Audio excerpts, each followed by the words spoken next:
Hi there, everyone. Welcome to this week's Connection Conversation. It's Kristy-Lee here, and thank you so much for joining us. Whether you're joining us on Facebook, in our Facebook group, or over on LinkedIn, I'm really excited to have you here for this week's Connection Conversation. Now, if this is the first Connection Conversation that you have joined in on, welcome. It's wonderful to have you here.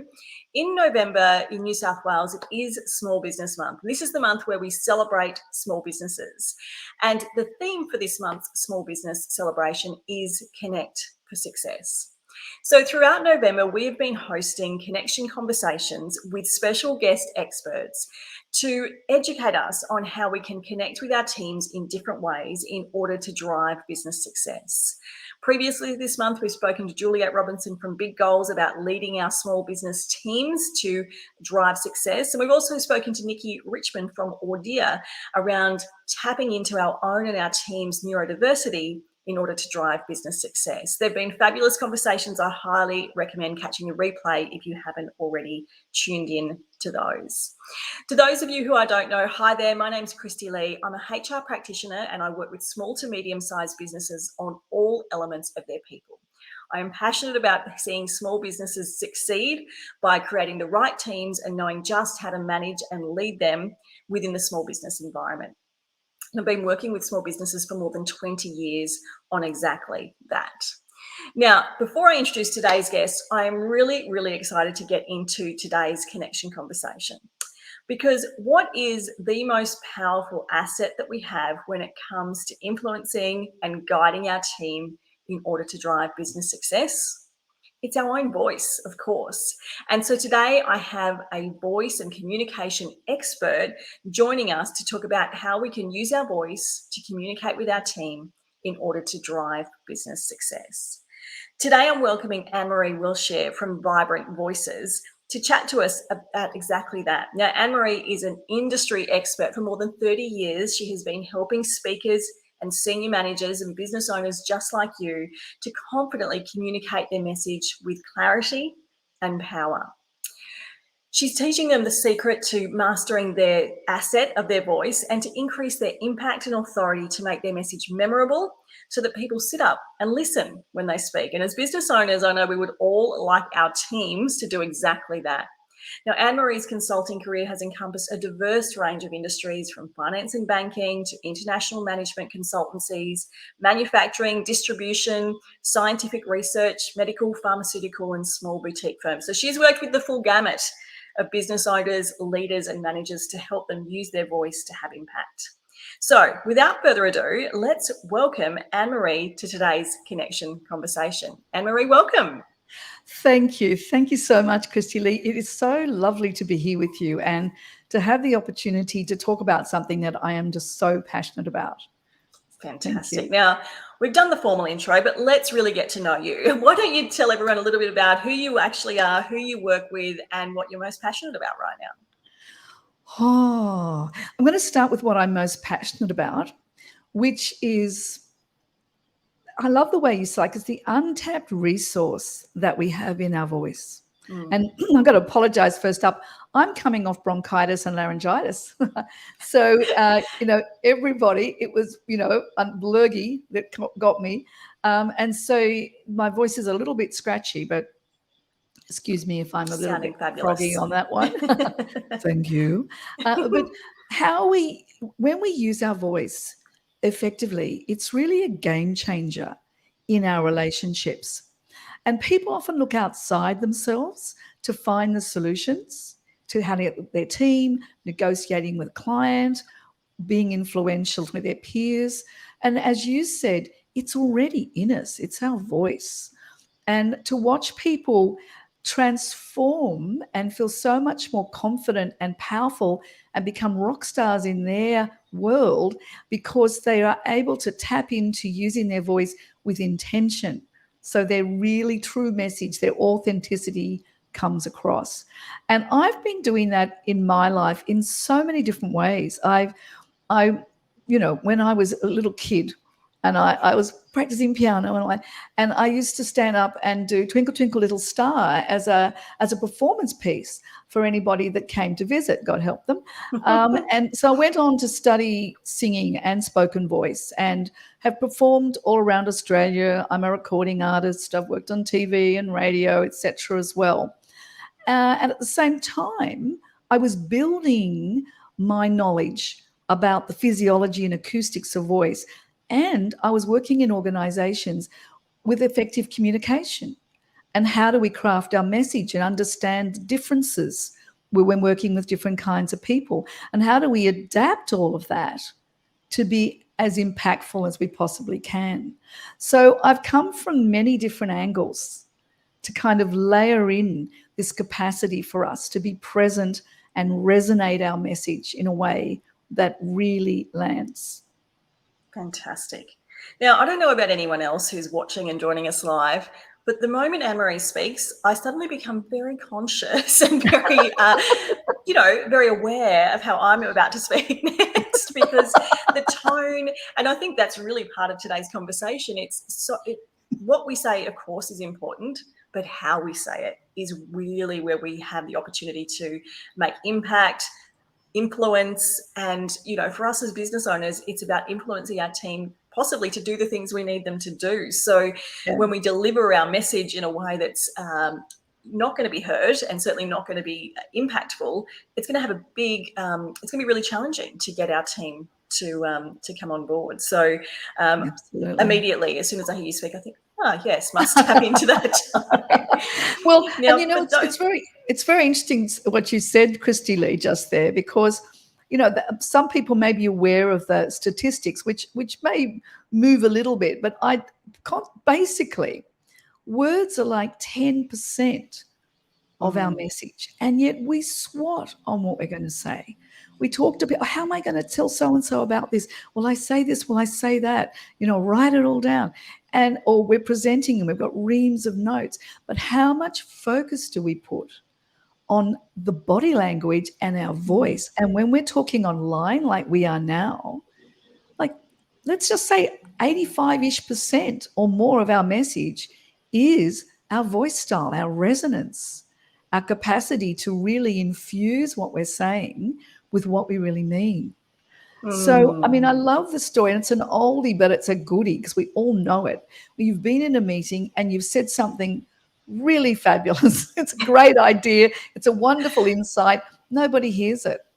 And then Roger down the other end of the table says exactly the same thing. And everyone's, oh, it's revolutionary, and you go, yes, that's about delivery. Mm-hmm. Yes. And I work with so many teams.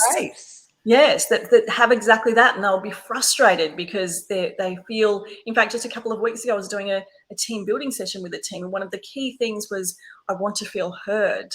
And this was from a very brilliant young person, but clearly the way she's communicating is not reaching the ears of the people that she really wants it to. So I do find that really fascinating.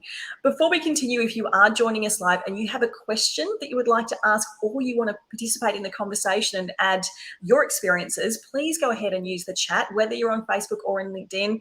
Just go ahead and use the chat and we will definitely answer any questions that you do have as we travel along today. So let's, I guess, get into a question that I have.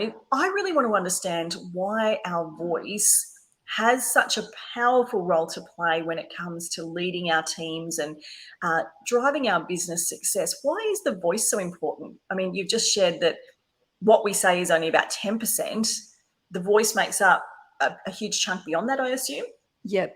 Live, if you go with Maharabian's research, which some people go, I'm not sure that's quite accurate, but it gives you some ballpark.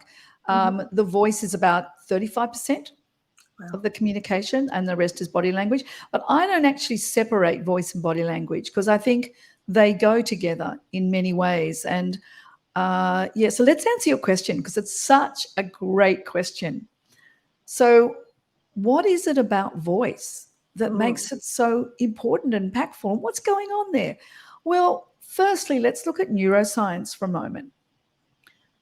Sound is processed through the limbic brain. So, and it processes the sound of your voice before the data and content is processed in the prefrontal cortex. This is fascinating. Got it. So we go, oh, wait, what am I saying? What are the words I'm using? They're not hearing that till their subconscious picks up your tone. So if you go, that was a great idea. Now that's not congruent. So we are beings that pick up that incongruency without even noticing that we're doing it. And the tone and pace and quality of our voice is registering whether that person feels that we're honest, whether we're connected, whether our intention is what they're comfortable with. Much, much, much more than actually what we're saying. And, it's so easy to sweat on the words and not even leave the space or awareness of that intention. So that's a really, really important part of it. So just to recap that point, when we're delivering a message, they hear our tone before they're going to ever process any of the content that we're speaking, the words that we're using. It's lightning fast. Yeah, they don't even know they're doing it. It's happening. Yeah. And I wonder whether that influences, and I'm sure it does influence, what they're about to do with the data that's about to enter for processing, because they've already heard the tone. They've already decided that you're not interested, you're angry, you're frustrated, whatever patronizing. They're hearing in that tone. Yeah. And that's going to, shade how they interpret the content that they're about to process. Yeah. Now, if we take it at another level, why is it so important? Because, what I'm passionate about, my secret sauce that I just love working with people on, is it's the combination of voice, message, so crafting the message so you get the most out of your voice, and your intention. So do you resonate your intention? So I don't know. Can we think of what's maybe someone could put in chat, or Kristy-Lee, what's a statement that might be one of your people might say, or you might say? I think something that I know a lot of the business owners I work with struggle with is they want to let an employee know that they're not doing what they're wanting them to do. They're wanting to pull them up on something and redirect them. And they absolutely sweat over the words. You're 100% right. What am I going to say?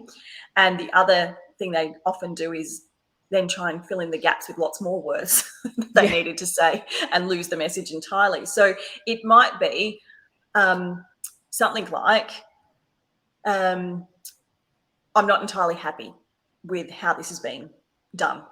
That's a very basic example, but let's run with that. Nice. Okay. So I'm not entirely happy with how this has been done. Okay. Now it's kind of brutal. It's all data. It sort of sounds like a robot, There is now it's going to depend. All of this is a caveat because it depends on the style of the person that you're speaking to. But if you're speaking to someone who's a detailed, reflective kind of person, who's a team player, who loves helping everybody, who really wants everybody to be respected and have a place to speak up, then that style of person is going to find that way of delivering that really brutal. It's going to close them down straight away. If you were to say, I'm not entirely happy with how this has been completed. So I've done a few different things. I've changed the rhythm up a lot. So I've gone, I'm not entirely happy with how this has happened or done, So but I've also gone inside the words. So what people do, because people are so unconscious of their voice, they don't even know how to do it differently. They go, oh, good, Anne Maree, intention. Thanks for that. But how do you really do that? You do it by getting inside the words. I'm not entirely happy with how this has been done. and you'll do it in your own way, in your own Yes. style, but you leave room. So what that's saying is, I'm reflecting on it. There's a kind of, there's a bit of room to move. Yes. It's a bit more spacious. It's a kind of questioning at the end rather than a blunt statement. So, I mean, you could unpack it lots of different ways, but does that give you a sense of that there's so much room to just take a moment before you speak to think about, what's this person like? Now, let's take someone else, for example, who's a very positive, they love change and innovation. They love blue sky and collaborative conversations, and you go, I'm not entirely happy with how that's been done. Well, again, they just burst their balloon. But if you went, I'm not entirely happy with how this happened. You're kind of a bit chatty and a bit fun, a bit light. And they're like, I'm not sure about that bit either.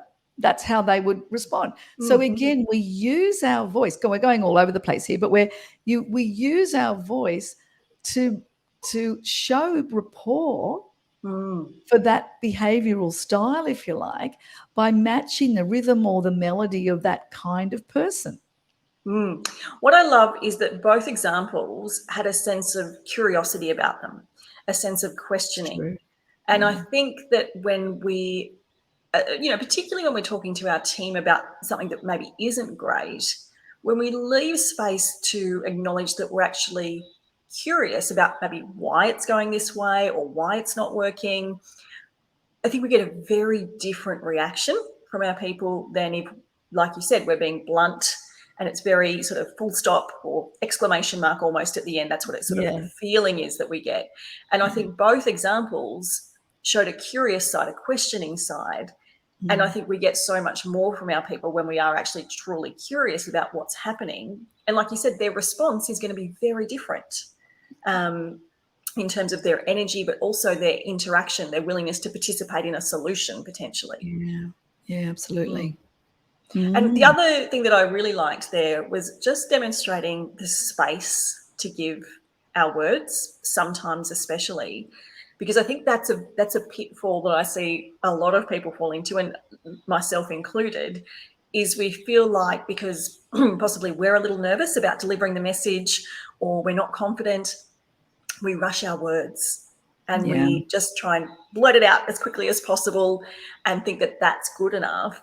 And one of the things I'm so often telling our people, our HR members and our consulting clients is don't feel the need to rush the words or to fill in the gaps, but leave some space for the message to sort of sink in and be heard. Yeah, I love that, Kristy-Lee. And I think it's a kind of amusing one because, like let's just say you've got you're a manager, you've got some people under you and your manager says to you, I've had some feedback, you tend to rush when you're speaking in meetings.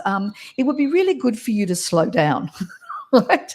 And it's like, well, thank you very much. But how do I do that? Yes. And I don't actually say to people, well, you should slow down. What I say is, how do you move the rhythm around? Because Kristy-Lee, you're highly animated, you're articulate, you've got a lot to say. You're never going to sound like a slug. Like, hi, Kristy-Lee here. No. It's just not congruent.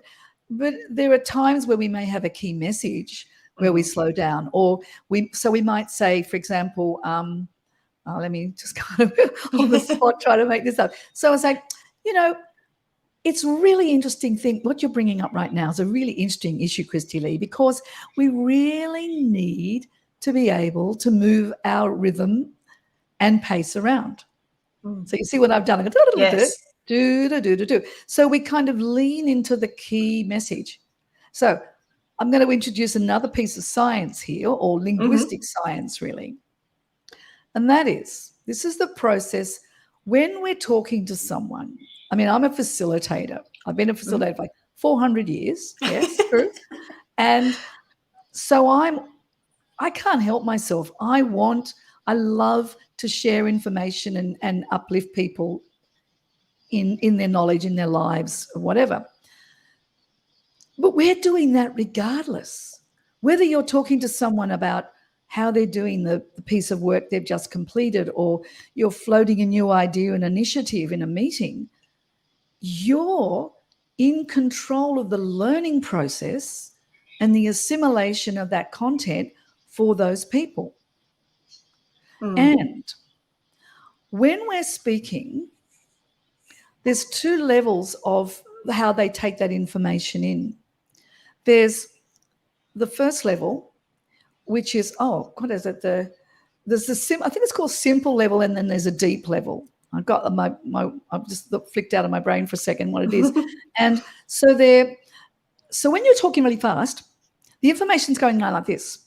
And they go, okay, so there's information, it's about voice, and we're talking, and but they don't have time to take it deep. Now, when we pause, when I say you can actually move the pace and rhythm of your voice around, you don't actually need to always speak more slowly.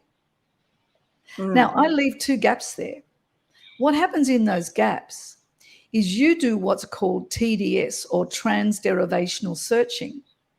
And that information, lightning fast, subconscious, goes to your deep structures underneath, and it makes meaning.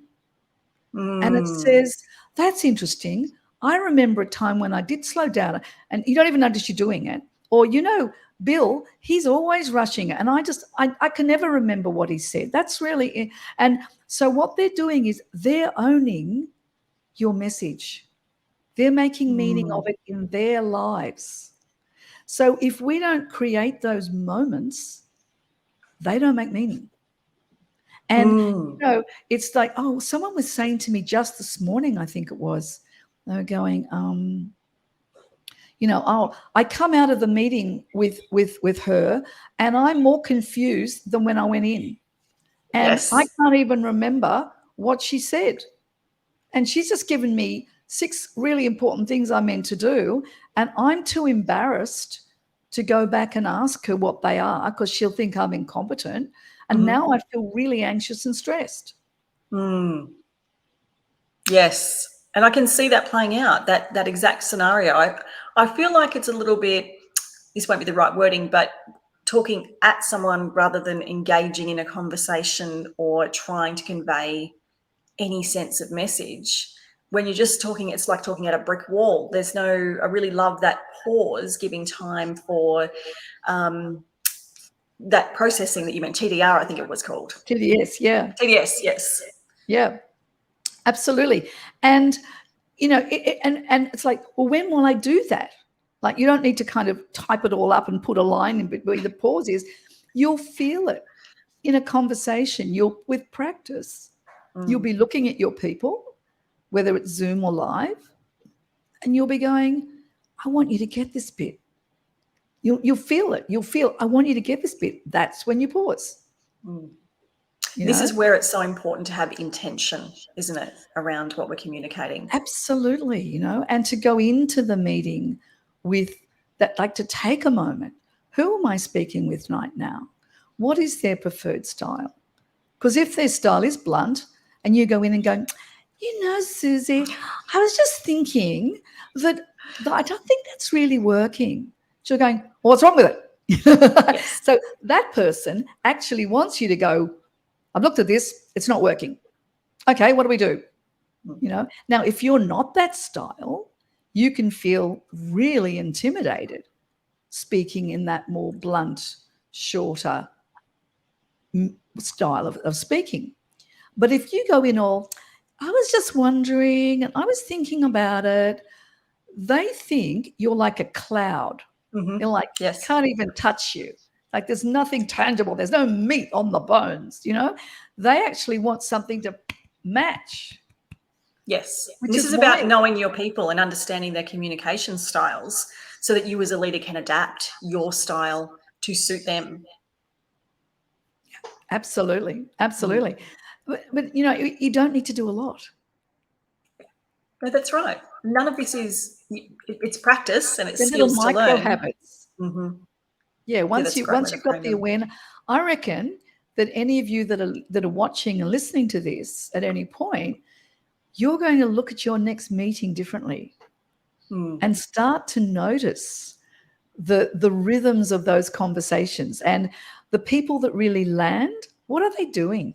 Do you notice the pauses? Do you notice the intentionality coming through in the words?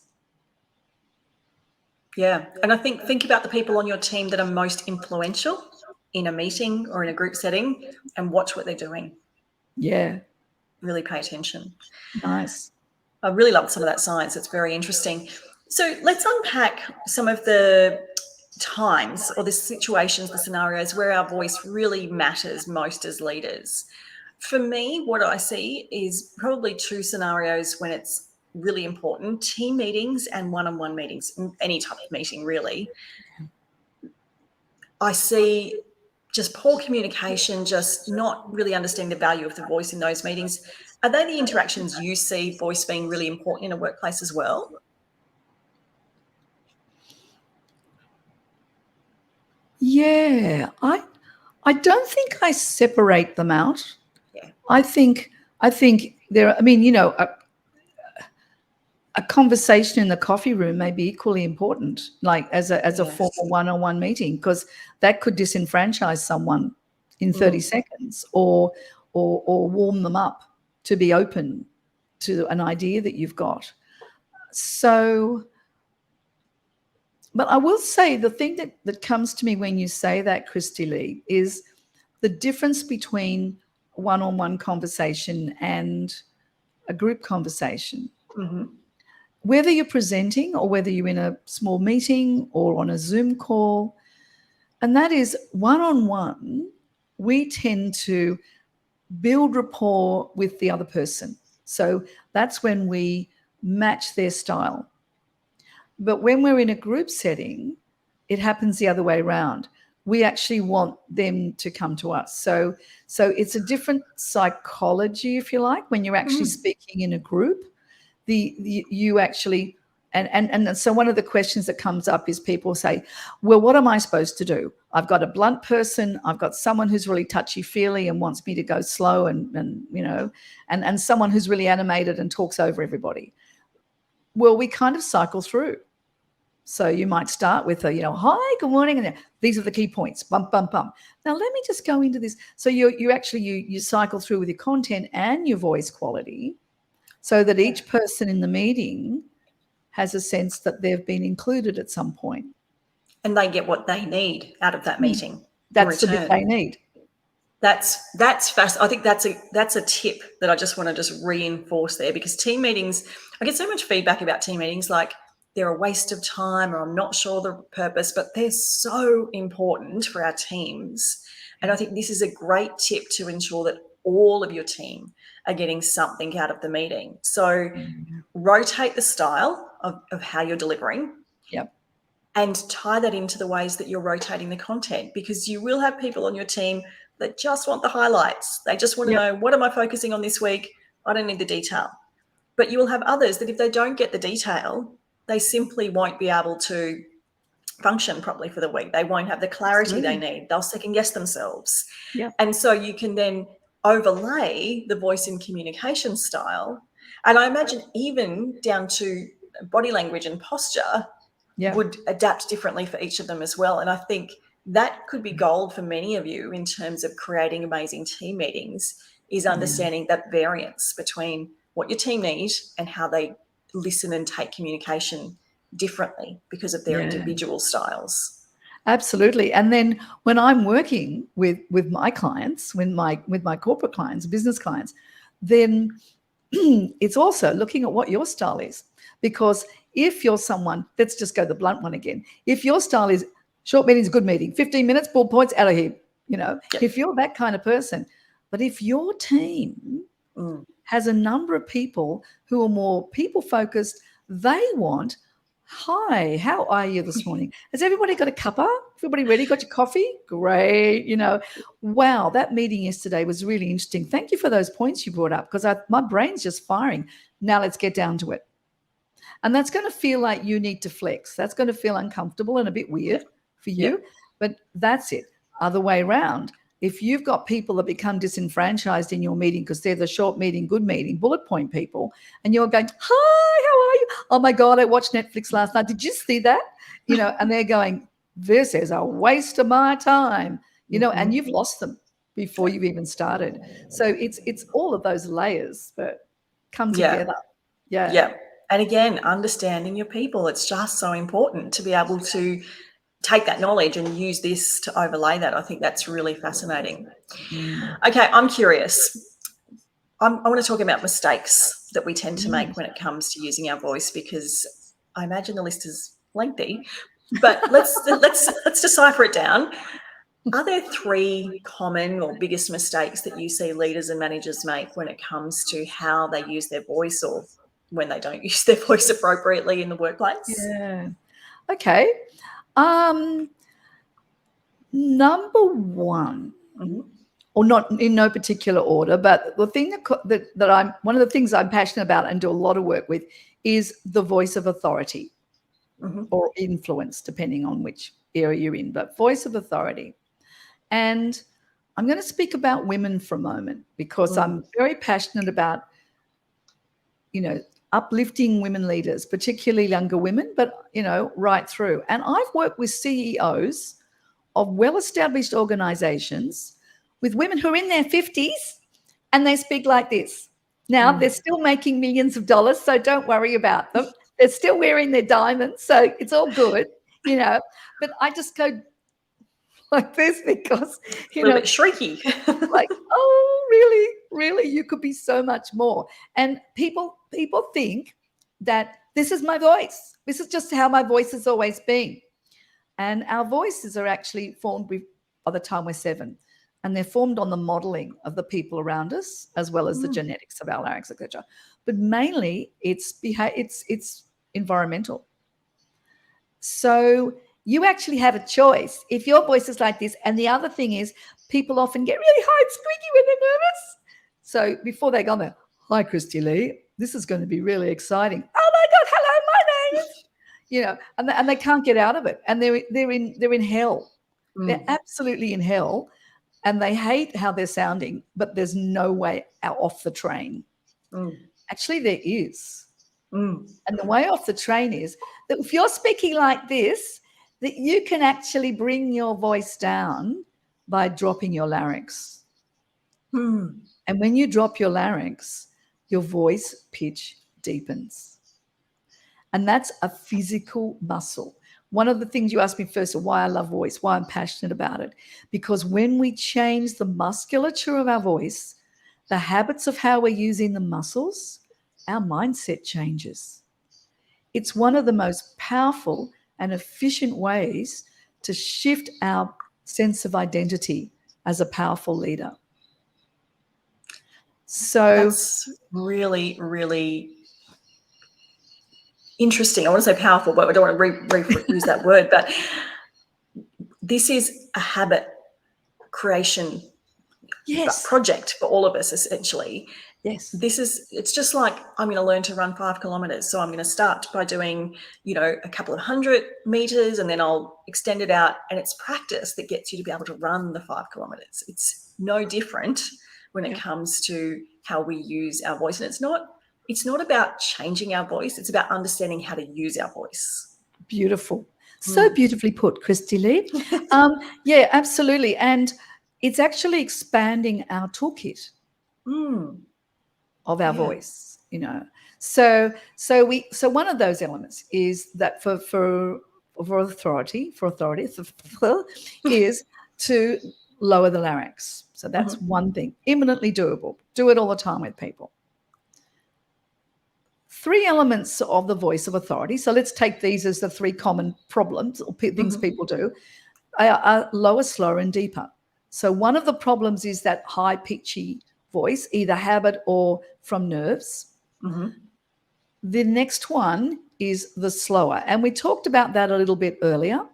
So it's the gravitas of you recognizing what I honestly, sometimes I just want to weep. People have got this gold. So let's just say what I just said before about, what did I say? Something about was that about the great idea you've just had, which I'm just trying to think which All right, part let's you're just referring say, to. let me just do the larynx bitty then. I'm just channeling. I don't know what I said, and I said, so you can actually move your voice from here to here, because when you lower your voice, you've got a lot more authority. So what we're going to talk about, and you don't catch that. It's like there's no transderivational search. There's no landing. There's no meaning. So the slower, I would say, is the hint or the secret tip that you can take away. The pro tip is slow down when you're about to say something that you want to highlight, like you're going to put a yellow highlighter on it, and then pause for a moment afterwards and let them digest that. So if we don't do that for the slower, rather than say, so we don't want you rambling on like this. We do need to. And by the way, there's one thing about that. If you are a visual processor, if you're someone who sees a lot in pictures, typically it's very likely that you will speak a lot faster, because a picture has a lot of information in it.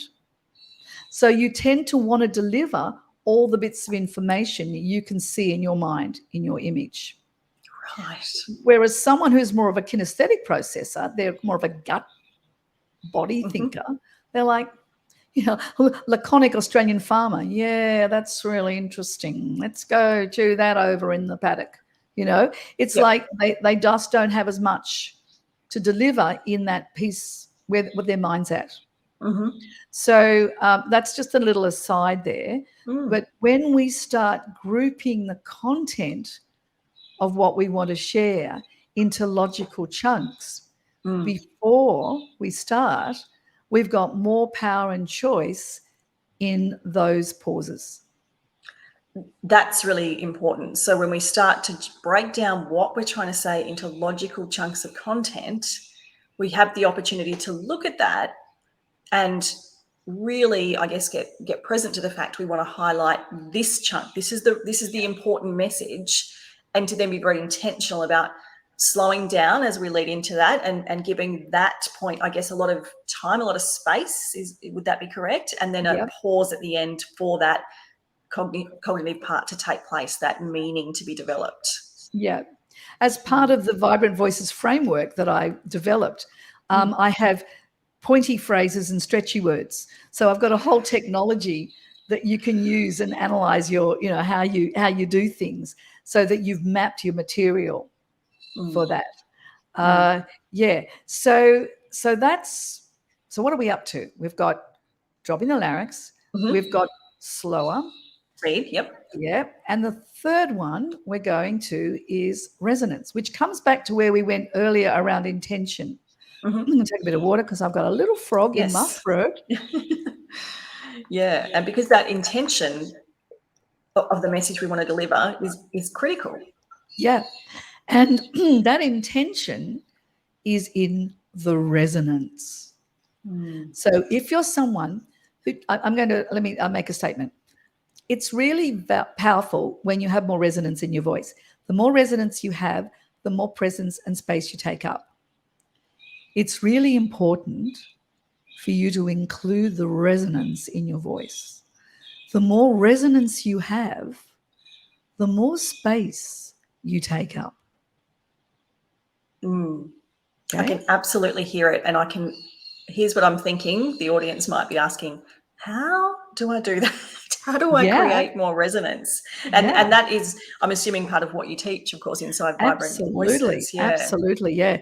And it's a combination of a lot of different elements, and it depends a little on the individual of the way into that easily. Yes. And it depends how much the habit is not to use that. But it's doable. It's doable in a very short time frame.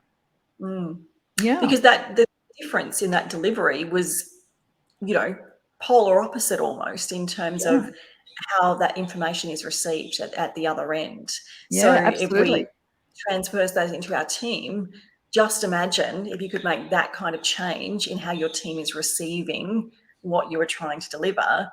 And it's always these things that aren't costly or aren't time consuming or aren't difficult that have the biggest impact. And I think that was just a beautiful demonstration of how different that message The was. impact is, yeah. And it's like I was imagining the same thing, Kristy-Lee, when you just spoke. I was imagining you guys that are watching this. I was imagining you walking into a meeting, and before you say something that you really want to land, actually taking the time to, because part of this is how you set your mind and prepare yourself. This is one of the things, Kristy-Lee, we're talking about in a little while, my voice guide that they're going to get access to. And this is one of the elements inside this that you will get, which is how you set your circle of confidence before you even start. So you create what's called a contextual marker between where you've been and where you're going. So let's just say, are you mainly lives or Zooms now in your meetings? Some of you may be a mix, or I think meetings have gone back a lot to live these days. We have seen a bit of a swing back, yes. And they need to rebuild the culture and et cetera in the teams. Yes. So let's just say you're at your desk, you're working away on your computer, right? And you grab your content and you race into the meeting, right? I would put money on a large part of your brain and psyche still being at your computer. Right? So, oh, guys, we're here. Thank you. Okay, where are we? Where's my notes? Right. Okay. So we're starting. So there's no contextual marker. Like when you clean your teeth before you go to bed, it says, I'm going to bed now. When you put your Ugg boots on in the middle of winter, I can relax now. You know, what's your contextual marker between coming from internal awareness, listening to your own headspace, to going in a meeting and listening to theirs? So if you have that moment of contextual marker that says, right, I'm in my circle of confidence now. Good morning. One of the things I really want to address in this meeting is, and they're like, oh, you literally hold the space, because resonance fills the space. Yes, absolutely. We talk a lot in the HR world about this concept of the third space, which is a very similar concept to what you're just referring to, which is the gap that you create between what you've been doing and what you're about to do. And we saw this really hit home during the pandemic, of course, when everyone lost their commute time between home and work. But at a micro level, this is also that space between one meeting and another meeting, or that space between at your desk and in the meeting. And if you don't do something with that little moment, and it can be just a moment, you're never going to show up for the next thing, because, as you said, your psyche is still where you've been. And also, you never feel like you've accomplished anything, because you're not taking that moment to say, right, that's done, and I'm moving to this next thing. So it also creates that sense of achievement throughout the day as well. But it can be just a moment, but it is so important to take that gap, that space, to prepare yourself for what's next. Absolutely, Kristy-Lee. And I love the way you put that. And I think also to embody, like two words that I love. They're kind of fluffy, but embody and presence. So literally be in our body. And that's what I love, another level of voice, because voice physicalizes you. When you start having an awareness of, and maybe we talk for a moment about, so we've got, okay, let me, I'll just finish this point. So when you have that awareness of your body, you come into presence. And when you come into presence, you track a lot more information about how someone's responding or what they're really saying. And you also give yourself time to be at choice with how you want to phrase up what you're saying, or how you want to respond to someone that says something really ridiculous. You know? Yeah. So it prevents us tripping up. It prevents us going into flight or fight. Which brings us, so we've got three things we've talked about. We've talked about the challenges or mistakes people make, their voice being too high and tight, and the fact that they can bring that down into that lower tonality. We've talked about the fact that they don't leave space in what they're saying for people to make meaning for themselves, and for our important points to land and be digested.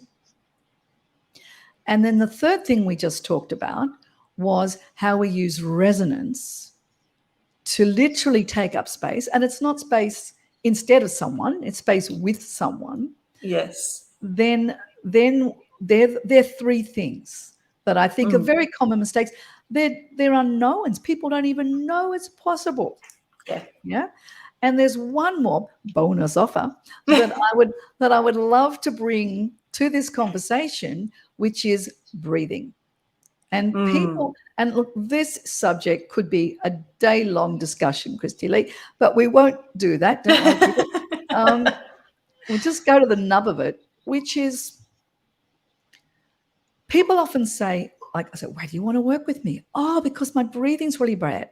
So there's two things. They're either really breathy. Hi, I'm the CEO of a financial organization, but I sound like an at-night radio Mills and Boone novel reader program, you know. Yeah. So they're really breathy. And one of the other things is people think they need to use more breath in order to be louder. I'm really soft. Yes. I need to use more breath. No, mostly you need to use less breath because the vocal folds are really, really efficient. And when we push too much air through, because we're either really breathy or we're really nervous and our voice gets really tight, and then we just push it through and really we're projecting ourselves, but we're not really projecting ourselves. It's really tight and it's frankly not enjoyable to listen to, you know, and no one's want to tell you that. So that's right. So when we actually use less breath and relax and come into the flow of our breath, do you know life is so much easier? Yes. Everything feels more spacious. And you feel like you can be in your authentic self. I call it, it's the self where you're chatting with someone you really love and happy with, a mate or, you know, someone in your family or best friend, and you're just happy and your voice flows easily. That's the voice that we want when we're in our meetings, when we're presenting. We move between that flowing voice and our authority voice. Get this, get it good. Then we go back to our flowing voice. So in terms of breathing, it's about learning how to manage the breath so that that resonance can come through. You asked me what the secret recipe was for that resonance, and part of it is how we play with our breath. But another element is that we can use breath to create that contextual marker. So part of the confidence, circle of confidence, is actually how we use the breath. And there are processes that I use that allow our breathing to shift from flight and fight, our sympathetic nervous system, into our parasympathetic nervous system, which is where we feel in our zone of genius, you know, or in our place where we feel great, confident, and powerful. Yeah, look, you're right. We could the whole breath piece is so, it's fascinating, but it's so important, and there's literally so much to it. It could be a full day workshop just on that, really, which is really fascinating. But I want to touch on something you mentioned earlier. So you have a free guide or ebook that we're going to make available to everyone, and that has, if I'm not mistaken, 10 I guess tips or strategies to I guess help people speak or deliver with confidence and impact, whether it be presenting, whether it be talking on a Zoom conversation or talking to their team.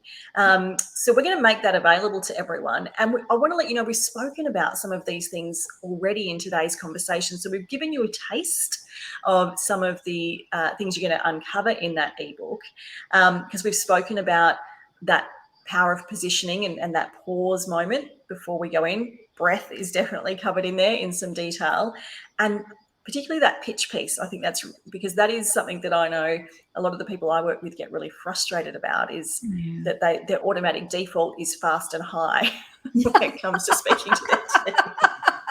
Oh, look, I think I can just see always people putting their hand up and going, oh, me too. It's so common. I love that automatic default. Yes. Yeah. I think it is. It's something we just fall into a terrible habit of. So if you're watching this live, we're going to put a link in this afternoon for you to access the free guide from Anne Maree's website.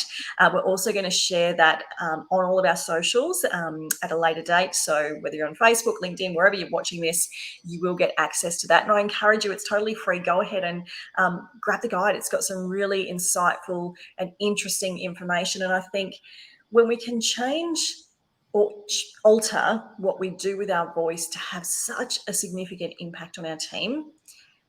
And we know that when we can impact our team and influence them to help us drive business success, it's going to have a flow on to what we're achieving in our business and maybe the people we're able to reach and influence. So I feel like it's just another one of those things that it's a no-brainer to do some work on this. Yeah. And, the way I work is we are all so busy. Like our lives is like, I can't fit another thing in. So what I've done is chunked everything I do down into little micro habits, little practices that you might do in the shower or driving the kids to school or walking the dog or, go to the bathroom before the meeting and just do one of these for 1 minute. They're little things.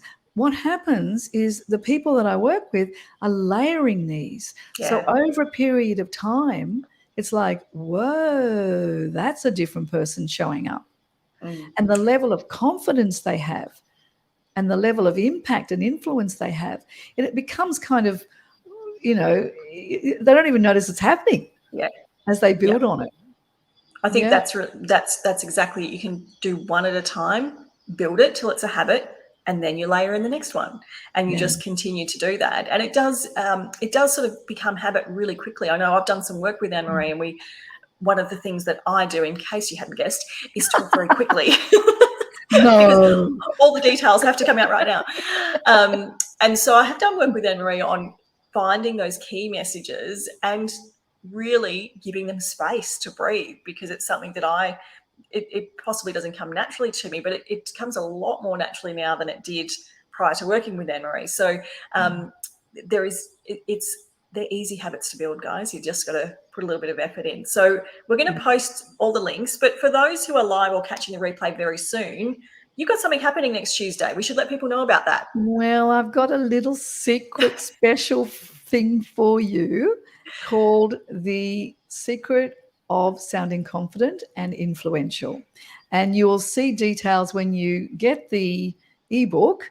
And the ebook is kind of, it's saying it's for Zoom podcast online, because it's dealing with that whole new culture, because there's elements in there where people were less familiar with how to manage that process in the live. All of the techniques are equally relevant and powerful for any context, whether it's live or online.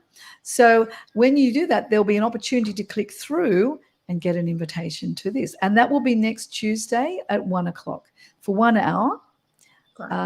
And we'll unpack 3 fundamental pieces for that. And you'll have a chance to play and practice it.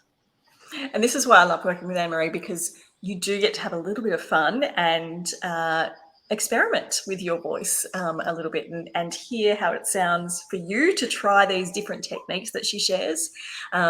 So that's fabulous. So make sure you get the guide and join Anne Maree next Tuesday. It will be, I'm sure, a really, really interesting and educational hour of your time, and I guarantee you will walk away with some techniques that you can use no matter where you're speaking and using your voice. So definitely go ahead and get that access, and we'll make sure we share that everywhere for you. We'll also share all of Anne Maree's contact details, but your website is vibrantvoices.com.au. Correct. Yeah, wonderful. So reach out if you'd like to do some work with Anne Maree. She would love to hear from you. Thank you so much for joining me. Is there any parting words of wisdom or last message that you would like to leave us with today?